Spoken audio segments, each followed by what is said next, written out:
सुनिए, इसके पहले भी आप शंकर के मंदिर जाते थे, जल चढ़ाने जाते थे, सोमवार को जाते थे, शिवरात्रि को जाते थे, सावन महीने में जाते थे। बोलो बोलो, जम के जाते थे ना।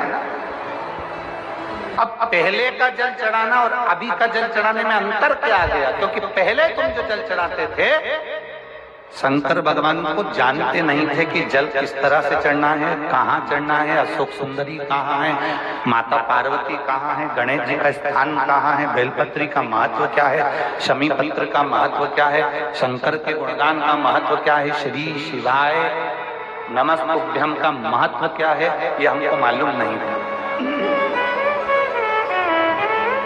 ये हमारे स्मरण में नहीं था। अब तुम जान गए, अब तुम पहचान गए कि जल चढ़ाने का महत्व क्या है, कहाँ जल चढ़ा, कहाँ जा,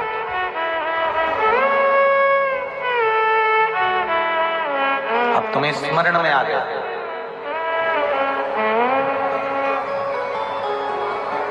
किसी होटल में जाइए, वहां पर वाईफाई लगा रहता है। बोलो बोलो जम के, अच्छे से तो बोलो। लगा रहता है कि नहीं लगा रहता है? लगा रहता है। रेलवे स्टेशन पर जाइए, वहां भी वाईफाई लगा रहता है। बोलो जम के, सही है। एयरपोर्ट पर जाइए, वहां पर भी वाईफाई लगा रहता है। किसी मंदिर में जाओ, वहां पर भी वाईफाई लगा रहता है। किसी तीर्थ में जाओ, वहां पर भी वाईफाई लगा रहता है। क्या आपका मोबाइल चल जाएगा? मैं वाईफाई लगा, कब चलेगा? जम के बोलो जरा, कब चलेगा? जब उसका पासवर्ड तुमको मालूम होगा, तुम अपने मोबाइल में उसको फिट करोगे और पासवर्ड मालूम होने के बाद वो वाईफाई से तुम्हारा मोबाइल कनेक्ट होगा। और जब वाईफाई कनेक्ट होगा तो ये पक्का है, ये निश्चित है कि फिर तुम्हारा मोबाइल कनेक्ट होने के बाद चलेगा। वाईफाई लगा है, वाईफाई लगा है।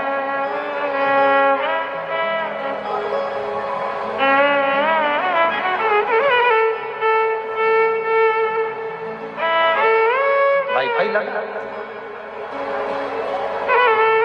पर पासवर्ड ही नहीं मालूम है आपको। आप स्टेशन पर बैठे हो, पासवर्ड नहीं मालूम है आपको। आप एयरपोर्ट पे बैठे हो, पासवर्ड नहीं मालूम है आपको। आप होटल में बैठे हो, पासवर्ड नहीं मालूम है आपको। होटल में बैठे हो, पासवर्ड नहीं मालूम है आपको। आप मंदिर में बैठे हो, पासवर्ड नहीं मालूम है आपको। वाईफाई जरूर लगा है, पर इसका पासवर्ड मालूम होगा। आपके मोबाइल में आप फिट करेंगे, कनेक्ट हो जाएगा। जब कनेक्ट हो जाएगा तो आपका मोबाइल चलना प्रारंभ हो जाएगा।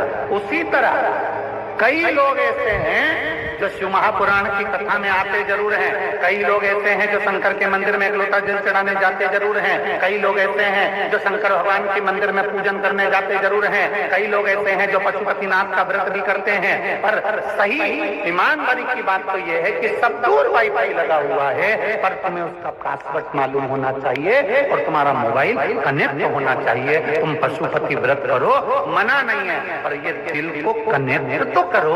अगर पासवर्ड मालूम है, श्री शिवाय नमस्तुभ्यम, पंचाक्षर मंत्र मालूम है, नमः शिवाय, षडाक्षर मंत्र मालूम है, ओम नमः शिवाय। जब हम भगवान के मंत्र को जपते हैं, शिव महापुराण की कथा को जब हम श्रवण करने बैठते हैं, तो हमारे मोबाइल को हम वाईफाई से कनेक्ट कर लेते हैं। वो देवाधिदेव महादेव से कनेक्ट कर लेते हैं। इसलिए बाबा हमारी सुन लेता है, हमारा मोबाइल चालू हो जाता है, हम उससे कनेक्ट हो रहे हैं।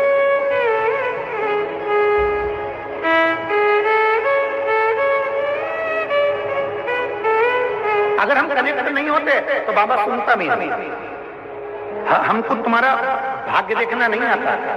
बहुत बहुत ध्यान दीजिएगा। आप सियोर वाले महाराज को ये मत समझना कि कहीं का ज्योतिष आचार्य होगा, कहीं बहुत बड़ा विद्वान महाराज होगा। ना ना ना ना, हमको तुम्हारा भाग्य देखना नहीं आता, हमको तुम्हारा कल देखना नहीं आता। हम नहीं देख पाते कि किसका भाग्य में क्या लिखा है। हमें तुम्हारा भाग्य देखना नहीं आता, हमें तुम्हारा कल देखना नहीं आता, हमें तुम्हारा भाग्य लिखना नहीं आता, हमें तुम्हारा कल लिखना नहीं आता। हम तुम जो पत्र लिखकर भेजते हो, हम वो पढ़ते, हम इन पत्रों को भी नहीं लिखते, हम तुम्हें पहचानते भी नहीं, क्योंकि ये सीहोर से ये कुशीनगर 1200 किलोमीटर दूर है। हमारा कभी आना भी नहीं हुआ, हमारा कभी आना नहीं हुआ। हम आपको जानते भी नहीं, हम आपका पत्र भी नहीं लिख सकते, हम आपका कोई हम भाग्य नहीं लिख सकते। ये भाग्य आप अपना पत्र कब लिखते हो? जब भोलेनाथ आपका भाग्य लिख देता है, तब आप पत्र।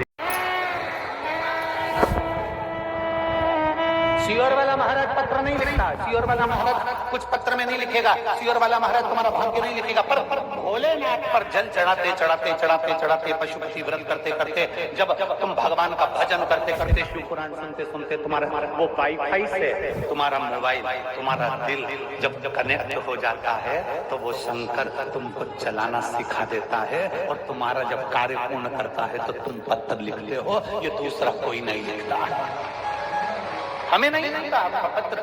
एक बात यहाँ शिवपुराण में वर्णन आती है,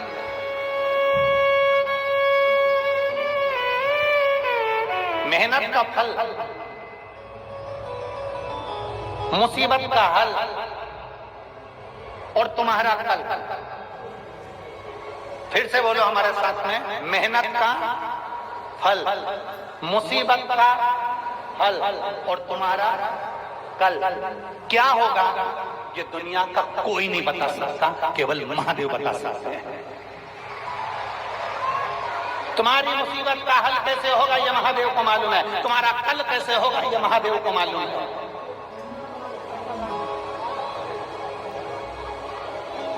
ये उसको मालूम है, मेहनत का फल क्या होगा ये उसको मालूम है। हमको नहीं मालूम कि तुम्हारी मेहनत का फल क्या है, पर इतना जरूर कर सकते हैं, जिसने लगन से शिव पुराण की कथा सुनी है, ये धूप में तप रहा है, पंडालों में जगह नहीं है, बाहर लोग वहां तक बैठे हुए, रोडों पर, दुकानों में जहां छांव मिल गई वहां पर लोग बैठे होंगे। मैं आस्था चैनल वालों से कहूंगा जरा दिखाना इनको कि धूप में, दुकानों में, जहां इनको मौका मिल रहा है वहां जा जाकर बैठे हुए हैं। पंडालों में कहीं जगह नहीं, गाड़ियों पर चढ़े हुए हैं, कोई कहीं चढ़ा हुआ है, कोई कहीं बैठा हुआ है।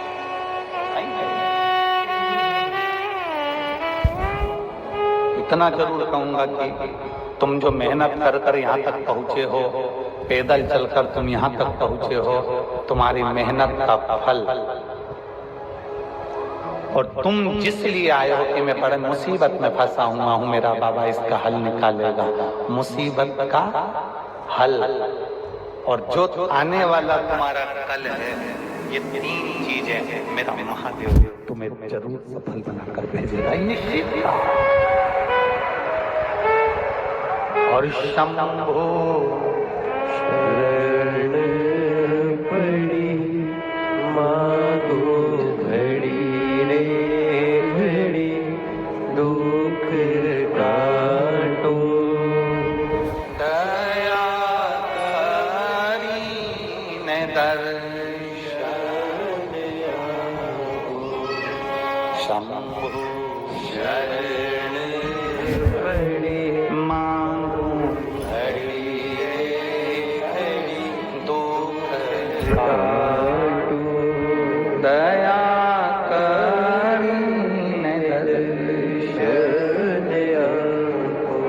देता जरूर है। आपका विश्वास जिस दिन कनेक्ट हो गया वाईफाई से, मोबाइल जिस दिन कनेक्ट हो गया, अगर पासवर्ड मालूम है तो कनेक्ट हो जाएगा। यहाँ बैठे हो और तुम्हारा दिल कनेक्ट हो गया कि महादेव है और मेरी दुख की घड़ी में मेरा महादेव मेरे साथ होगा। जिस दिन तुम्हारे मन ने यह मान लिया कि अब मैं नहीं डरूंगी, अब मैं काम करूंगा, दिल से करूंगा और मेरे साथ मेरा शंकर कंकर चलेगा, तो मेरे ईश्वर महादेव चलेगा। एक